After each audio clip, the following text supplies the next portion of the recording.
tonight on NewsCenter.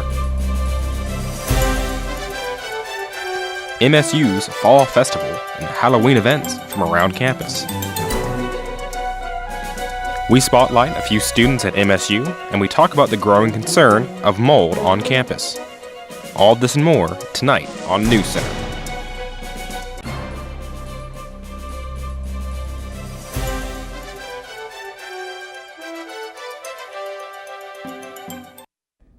Good evening and welcome to NewsCenter. I'm Olivia Leeds. And I'm Josh Bryant. Here's what's making headlines for November 1st, 2018. St. Clair Regional Medical Center underwent a lockdown this morning with reports of a threat of an armed person in the hospital. The threats were later negated by the Kentucky State Police and the Moorhead Police Department after an investigation showed no evidence of a threat. The official Twitter of the Kentucky State Police tweeted, "There is not a shooter threat at the St. Clair Hospital in Moorhead." Students on campus are concerned after reports of mold in Baird Music Hall. I'm outside Alumni Hall. Recently there's been a lot of talk about mold in or around buildings on campus. The story started when a Facebook page, Recycle Yo, shared photos of students with mold inside or around their dorms. Trevor Sircone met with me to discuss this issue. So how this started for us was, the first thing we saw was the news story I think a station out of Lexington did about Baird. And what kind of ticked us off about that was that the student was afraid to show their face. And after seeing that story, we heard many reports of students saying that the mold was also in their dorms and residence halls. And so we decided to reach out to a few of them, and they sent us pics of just a few pics. And that kind of started the train. We posted those pics and everybody was like, hey, we have mold in our dorms. And we've been constantly receiving just pics and stories of how this has impacted them. It's way bigger than we ever anticipated. We thought maybe it was just maybe one building, two buildings that would easily be cleaned. But at this point, it's looking like we've had reports all over campus of mold. These videos were taken in public places around alumni, in the dorm hallways and on the outside of doors. I met with a student who lives in Cartmel who wished to remain anonymous to get the full process of what happens when you have mold in your dorm, when you report it, and after it gets cleaned. I went to my RA a few days ago and told him about this and everything, and he took pictures and sent them to somebody and said they'd be here in a couple days. And then two guys showed up and just cleaned the outside of this and the outside of this. When the lady who came about the ceiling mold, she said that they didn't tell her that it was all over the roof and that we needed to bag up all of our stuff so that it wouldn't get bleached or stained or faded, and open up the vent and then clean out the inside of it, which they did apparently. It looks like I wasn't here. My room has water damage on the ceiling. It started out small and spread very quickly. I've reported it multiple times to the room advisors, to housing, to maintenance. I've had maintenance people stop by, said that they'd be right back. They never come back. I was told multiple times that probably nothing will ever happen to solve the situation, but it continues to get worse. President Morgan talked about these things in a meeting with the SGA Congress. Over the past couple of days, we've had our residence hall advisors, and some of you may have got a knock at the door if you live in certain residence halls. They've been going door to door, checking rooms, checking on people in the residence halls to see where the issues are. And it seems like they're isolated around, vents that come in, particularly around heating and cooling areas, if some of you have some of those in your hallways. A couple of days ago, we moved en masse a pretty big cleaning team into Baird, and if some of you have classes in there, you probably have seen them through the hallways. They've been going room by room, cleaning air conditioner units, cleaning vents, cleaning surface tops, cleaning floors, cleaning everything.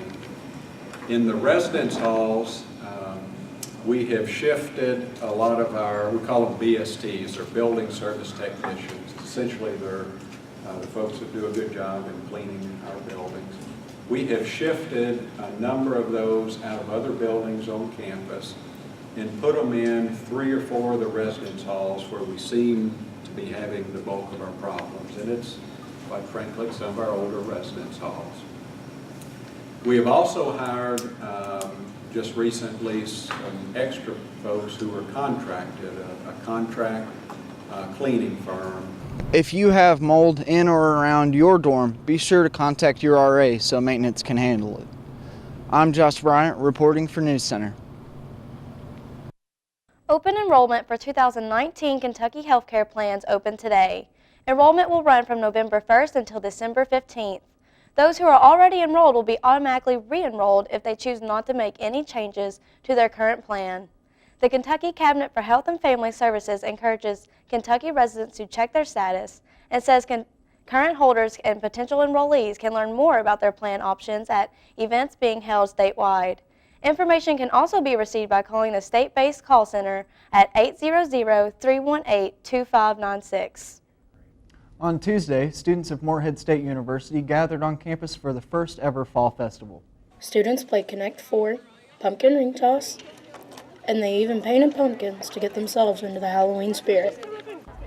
I love it. It's all about fall. Fall is my favorite season, so everything and anything about fall I'm like a go for. So. First time that we've done it. With the completion of Andrews, it's really nice to show off the new building, show off the new space that we have and are utilizing it. Fall Fest has turned out to be a pretty good program. Weather's kind of cold, but you know, a lot of people are out playing games. We have hot chocolate going on. We have some s'mores being made. We're playing Hocus Pocus at 8 o'clock. It's very enjoyable. Students also entered to win a raffle prize. Well, you know, as an RA that is, you know, composing like all this, it's a really good turnout. There's a lot of fun things going on and people really seem to enjoy it. For NewsCenter, I'm Lainey Blevins. Let's go play Connect 4.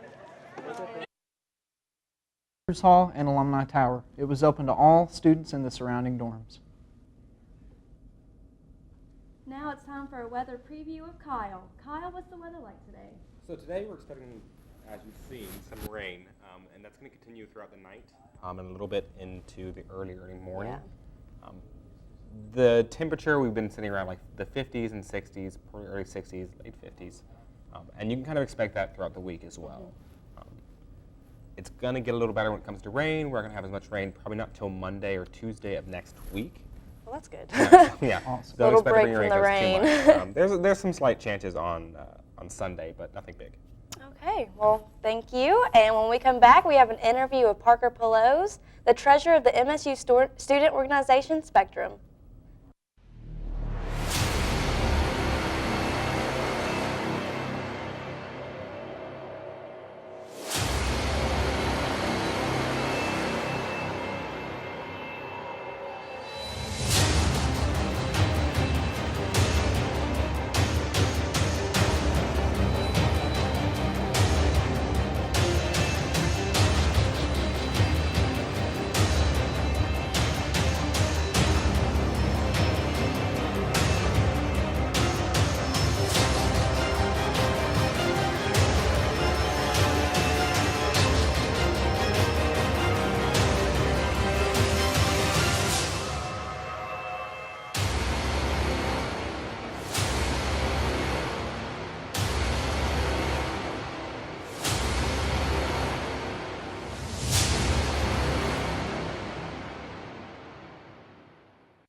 Hi, welcome back, and I'm here with Parker Pelosi, the treasurer of MSU Spectrum.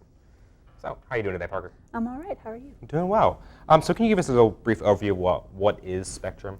So Spectrum is the LGBTQ plus advocacy group here on campus. Okay, awesome. So what is Spectrum's mission? Like, what is their goal throughout the campus? I think it would be a lot easier to just read from our Constitution for this one because it's a little bit lengthy. So Spectrum is an established group which is tasked to shape the views of those around us through the use of education, awareness, support, and the ability to provide resources to Morehead State University students, faculty, staff, and the surrounding community. We primarily focus our attention on information regarding sexual orientation, gender identity, and/or gender expression, and we work towards LGBTQ equality throughout the community. Awesome.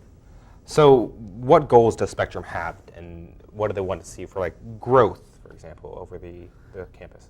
So what we are trying to do is to keep our new members to keep coming back, which includes doing some fun member activities like movie nights and that sort of thing. And we also hope to continue putting on the drag show every semester to help reach out to the community and better educate them. Awesome. So you mentioned some events that you guys had in the past. What future events can students expect from Spectrum? So this semester we are having our first annual fall formal. It is going to be on November 15th, and we will be selling tickets for pre-sale in front of Allie Young for the next 2 weeks on Tuesdays and Thursdays. Awesome. So where can people contact you if they need any kind of further information about Spectrum? So all of the e-board members for Spectrum are on Facebook. My name is Parker Poulos, that's Poulos. Our president is Wesley Sloan, our vice president is Brandon Hatfield, and our secretary is Brendan Banta. Okay. So Facebook's probably the best way to contact anyone there? Yes, okay. Definitely. Well, that's pretty much all the questions I have. Is there any other things you'd like to add? Not really anything other than come out and visit us in front of Allie Young. Okay, so Tuesdays and Thursdays, you said? Yes. All right, so Tuesdays and Thursdays for the next 2 weeks. All right, well, thank you, Parker. We'll be right back with your weather update. Dude, where you been out all day? Breckenridge Hall. What's so cool about Breckenridge Hall?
Good evening.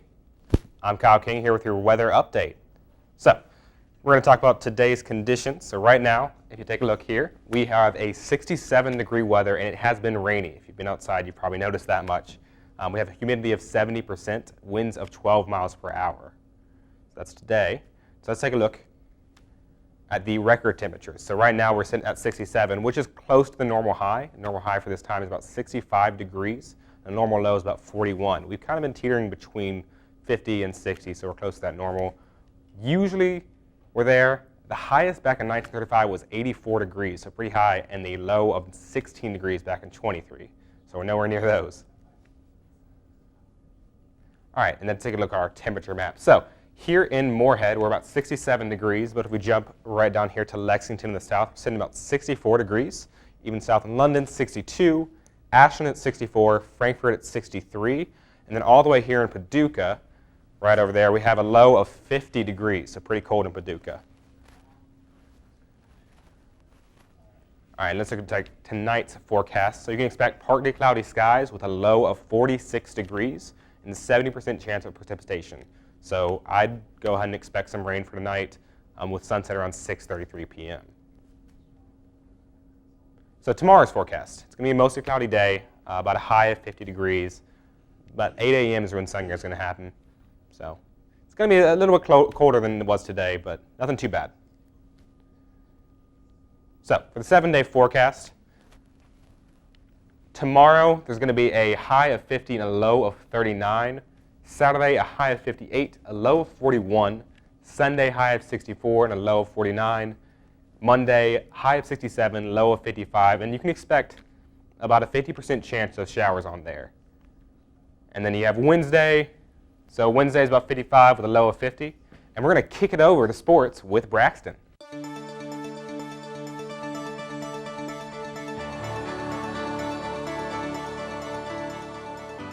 Hello, I'm Braxton with sports. This past Sunday, the Boston Red Sox defeated the Los Angeles Dodgers 5-1 in a deciding game number 5 to bring home a 9th World Series title to the city of Boston. This Red Sox club was the best in baseball during the regular season and continued their run all throughout the postseason, defeating the Yankees in the divisionals, the Astros in the American League Championship, and finishing with the Dodgers in the World Series. Tickets are on high demand for the Kentucky Wildcats versus Georgia Bulldogs SEC East title football game. A single ticket on the secondary market will cost fans upwards of $160. Because of the high demand, UK is warning fans of potential counterfeit tickets and unauthorized merchants. The only authorized merchants for Kentucky football tickets are the UK Ticket Office, the Ticketmaster Exchange, Replay Buy, FEVO, or through the visiting team's ticket office. After winning back-to-back games for the first time since 2015, the Morehead State football team suffered a loss of 48-21 to Pioneer Football League foe Marist at Jane Stadium Saturday afternoon. The Red Foxes offense gained 425 total yards and 281 yards on the ground with an average of 6.4 yards per rushing attempt. The Eagles' final score came in the opening moments of the fourth quarter when senior quarterback Lawson Page rushed in from a yard out with 14 minutes and 53 seconds left in the game. On the defensive end, L.D. Edwards III eclipsed the double-digit mark for tackles with 11. Also, senior quarterback Brandon Duncan made his second interception of the season. The Eagles have 3 games remaining on the season, and they hit the road next Saturday to face off against PFL opponent Stetson at 1 p.m. Morehead State men's basketball Lamontre Harris earned OVC honors by being added to the 12-man preseason All-Ohio Valley Conference team. The 6'7" senior averaged 11 points and 6.8 rebounds last season and has played a major role in this team for the past few seasons. Lamontre Harris is a member of the official 12-man preseason All-Ohio Valley Conference team.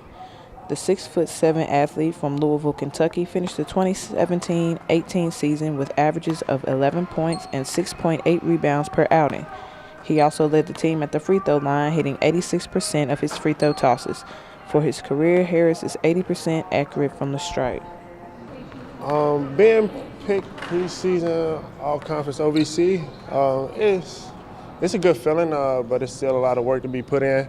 I feel like it's a target on my back, so it means I got to grind even harder, just to, conquer some goals. As a senior, just coming into the season, I play a big role as far as like leading the young guys, leading by example, coming to practice, showing up every day consistently, playing hard, and basically leading by example, like I said at first. It's been relentless every day, coming in with an open mind, just willing to get better each and every day, just having that will to, wanting to get better, not being comfortable and not being complacent with where I'm at or where I was, just growing into the person who I am now, by putting the work in each and every day. Our team and our season is going to go pretty well. We're pretty solid as a team. We got a lot of experience returning. We got 4 new freshmen, new additions to the team, and I feel like the guys are going to pick up very fast. But as far as like goals go, of course we have the OVC championship in mind, but we're taking it small steps at a time, especially coming off the year we had last year. We just taking it one day at a time, trying to capitalize on the opportunities in each day, to grow as players and to grow as a family so we can accomplish them small goals as far as like getting the OVC championship and going into the NCAA championship, so things will be possible. Stay tuned for more news after the break. Hey there, ever wish you knew how to control fire? Or had a mini version of yourself? Or you could be anywhere you want with the snap of your fingers? Well then, become a part of Convergent Media. For more information, go to moreheadstate.edu/convergentmedia.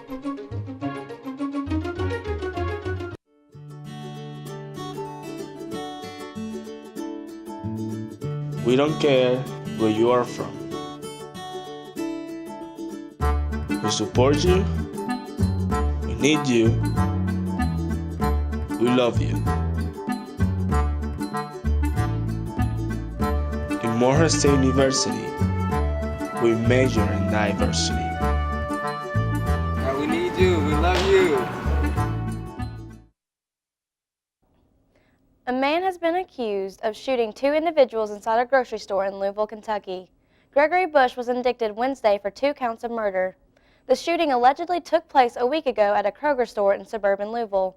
Surveillance footage shows Bush trying to enter a historically black church, but was unable to before he entered the Kroger. Moorhead offered the community a safer alternative to traditional trick-or-treating this Halloween. MSU and other organizations in the city of Moorhead put on the trick-or-treat event at Laughlin Hall. This is the Just Save Boo to Drugs event in Moorhead. The event is very important because the most important thing is that happens is that we keep the children safe. It's not really safe on the streets anymore.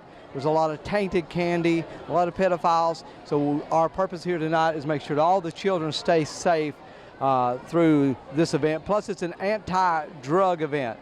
Say boo to drugs. So if we can get the message into the children's minds and to keep them away from drugs. The event is churches, businesses, and organizations throughout Round County. This year we have some of the politicians here. There are a few tables that sit community-minded and just want to see the community have a great time, pull together, have a good night, keep the kids safe. It is a good, safe, warm, dry place to bring kids to trick or treat. We have lots of organizations, businesses, individuals. The kids don't have to check the candy.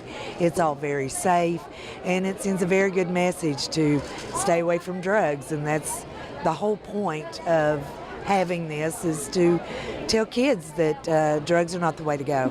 Blue Bank First Church of God, Good Shepherd Printing, Print Copy Ship, and the Moorhead Round County Chamber of Commerce. And we have a lot of law enforcement that work with us as well to keep everybody safe, and parking and logistics, and Moorhead State University. Sophomore Mackenzie York spends most of her time studying and practicing for the marching band. This is her 2nd year in the MSU marching band, and she shares with NewsCenter what it's like to be involved. More sousaphones and tubas and everything. This right here is like some of our extra guard uniforms. Mackenzie York is a member of the MSU marching band and is studying instrumental music education. Her involvement with the marching band has her working all hours of the week. It's really hard to balance all the hours and stuff. My Tuesdays and Thursdays are really important to me because not getting out of marching band until 6 o'clock, that puts me behind on homework and like practicing my instrument. But on Tuesdays and Thursdays, I always like put in a little more so I don't have to worry about it as much on Mondays, Wednesdays, and Fridays. But it is kind of difficult, especially when there's games on Saturday, so you lose an entire day that you could have to catch up on homework or practicing. With all of the struggles that comes with the marching band and balancing the hours put in, York tells the positives of it all. I love the marching band. Marching band's like my favorite part of this whole like band director gig that I'm getting my career in. We have a really good time, and I love the shows, and it's a really good experience with all the different kind of arrangements we get to do, and really just interacting with everybody in the music building. And then we also have people who aren't music majors who are in the marching band, and that's really cool too. For NewsCenter, I'm Olivia Leet. Franklin County Health Department says 2 are dead as a result from the state's ongoing battle against hepatitis A. The health department says the victims had other medical conditions that made their infections more severe. Kentucky has had 2,275 cases and 14 deaths as a result from the outbreak. More than half of all cases have been associated with other drug use. Hepatitis A is contracted when someone ingests the virus from food or drink contaminated by an infected person's stool. Symptoms include loss of appetite, nausea, tiredness, fever, stomach pain, brown-colored urine, and light-colored stools. Yellowing of the skin and eyes might also appear. Proper hand washing is recommended to help stop the virus from spreading.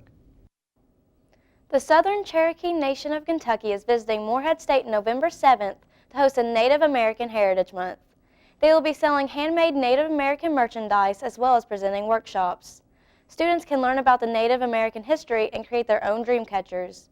This event will take place in the Camden Carroll Library in the Athena Room on the 2nd floor from 4:30 to 6:30. After the break, we'll be right back with more news.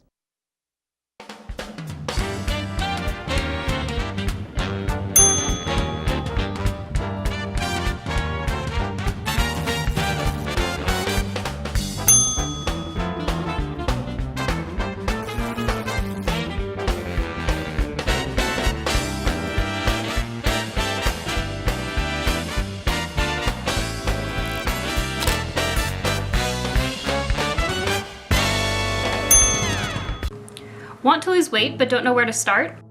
The first step is simple. Get active. Take a stroll from your dorm down to the Fuzzy Duck for about a 1 mile round trip. You can take it a step further and start cooking some healthy food, but walk to IGA instead of driving to Kroger. That's about 1.5 miles. And when you want to reward yourself for making progress, a trip to the movies is a 3-mile round trip. Once walking gets too easy, you can always start jogging. Happy exercising!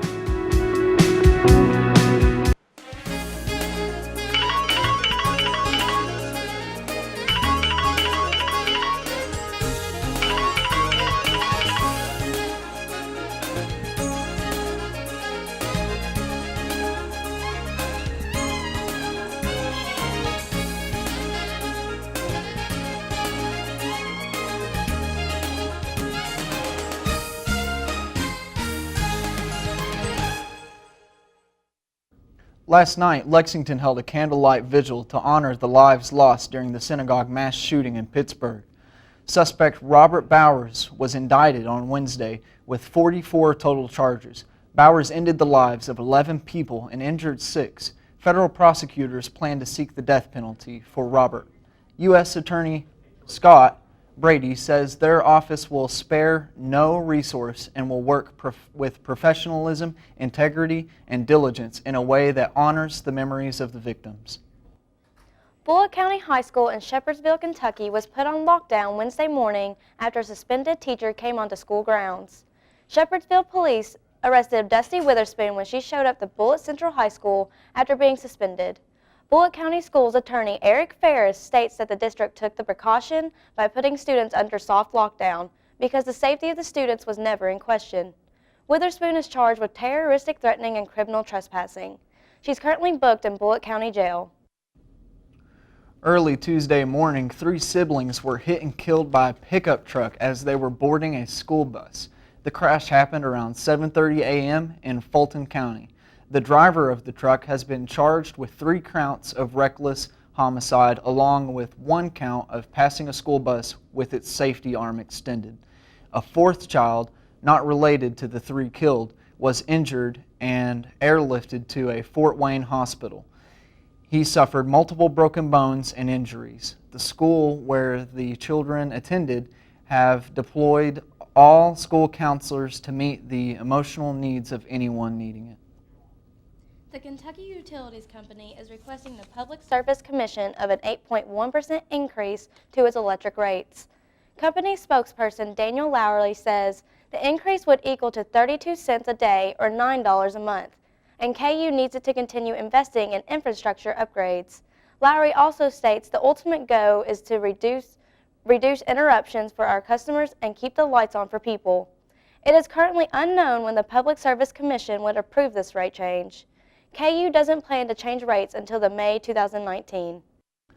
MSU held their annual costume contest as well as a showing of the cult film Rocky Horror Picture Show on Halloween night.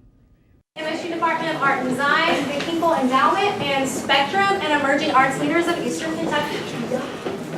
The night began with people gathering in the main art gallery, which held refreshments such as pizza, lemonade, tea, brownies, cookies, and other refreshments.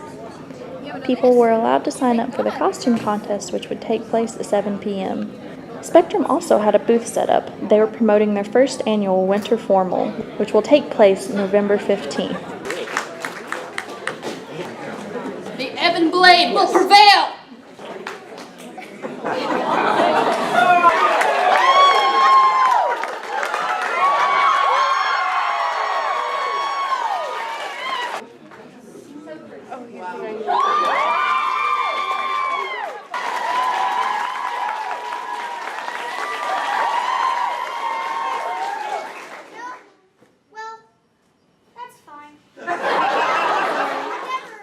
That's all the news we have for you this week. Tune in next week for your news update. That was